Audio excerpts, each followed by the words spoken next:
আমরা জীবনে অনেক পাপ কাজ করেছি বা দিনের পর দিন আমরা পাপ কাজ করতেইছি, হুম, তারপরও আল্লাহ আমাদেরকে ছাড় দিতেছে। ছাড় দিচ্ছে, হ্যাঁ অবশ্যই ছাড় দিচ্ছে। আল্লাহ এত ধৈর্যশীল, আমরা যে এত অন্যায় অত্যাচার করতেছি তারপরও আল্লাহ কিন্তু আমাদেরকে শাস্তি দিতেছে না। আল্লাহ তাহলে বোঝেন, তাহলে আল্লাহ কতটা ধৈর্যশীল ধরে আমাদেরকে এত দিন পার করতেছে। এমন একটা সময় আসবো, সেদিন কিন্তু আমাদেরও এই বিচারটা হবে। হাসরের মাঠে যখন আমরা সবাই একসাথে হবো, তখন কিন্তু আল্লাহ কিন্তু তখন ধরবে। এখন আমাদের মনে হইতেছে যে এই দুনিয়াটাই আমাদের সব কিছু, মনে হইতেছে যে আমার দুনিয়াটাই সব কিছু, কিন্তু এই দুনিয়াটা আমাদের থাকার জায়গা নয়। এই দুনিয়াটা একদিন না একদিন ত্যাগ করতে হবে। অবশ্যই এই অবশ্যই। চিন্তা করে গুনার থেকে আমরা বিরত থাকাই ভালো, পাপ কাজ থেকে আমরা দূরে সরে যাই ভালো। ধন্যবাদ। আমাদের ছোট ভাই খুব সুন্দর কথা বলেছেন যে আমরা প্রতিনিয়ত গুনাহ কিন্তু করতেই আছি, প্রতিনিয়ত করতে আছি, কিন্তু তারপরে আল্লাহ তাআলা আমাদেরকে ছাড় দিতেই আছে, ছাড় দিতেই আছে, ছাড় দিতেই আছে।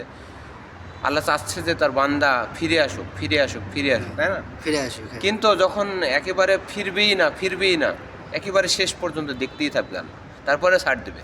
তারপরে একেবারে লাস্ট পর্যন্ত ছাড় দিতে দিতে যখন মৃত্যুবরণ করবে, তখন তার কিন্তু আর ছাড় থাকবে না। তখন আর সাথে তখন কিন্তু তাকে এই পাপের শাস্তি ভোগ করতে হবে। কিন্তু দুনিয়ার জমিনে থাকতে, জীবন থাকতেই পাপ যতই করুক, আল্লাহ ছাড় দিতেছে, দেখছে যে বান্দা কখন ফিরে আসে, কখন ফিরে আসে।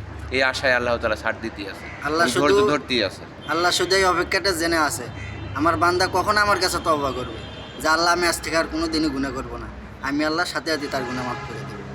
তারপরে আমরা কিন্তু ওই যে এটা বলি অবশ্যই যে আমি আজ থেকে গোনা ছেড়ে দিলাম, কাল থেকে গোনা ছেড়ে দিলাম, এই কয়েকদিন পরে থেকে গোনা ছেড়ে দেবো, আর পাপ করবো না, এরকম করতে কিন্তু কিন্তু সময় বাড়াতেই থাকবে। শয়তান ওই যে আছে ওয়াসওয়াসা দিচ্ছে যে এই আর একটু, তোর তো বয়স এখন কম, আরও একটু পরে আমি তওবা আল্লাহর কর। পথে যাই, আর একটু পরে আমি তওবা করি। হ্যাঁ, তো এই যে শয়তানে ওয়াসওয়াসা দিচ্ছে, মানুষ ওই ওয়াসওয়াসার পিছনেই লেগে আছে, বা ওয়াসওয়াসার পিছনেই ধরে আছে যে আজ কালকে পরশুদিন এই যে সামনে থেকে নামাজ পড়বো, সামনে জুম্মা থেকে নামাজ পড়বো, এই সামনে মাস থেকে নামাজ পড়বো, এই রমজান থেকে শুরু করবো, এরকম করে মানুষও সামনে যেতে আছে, শয়তানে থেকে আস্তে আস্তে ওয়াসওয়াসা দিতেই আছে। হ্যাঁ, এটাই।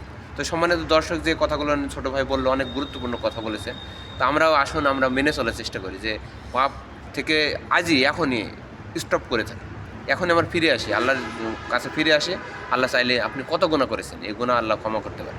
তাই আসুন আমরা পাপমুক্ত জীবনযাপন করি এবং নিজের পাপকে মনে করে অনুশোচনা জ্ঞাপন করি এবং তওবা করে ফিরে আসি।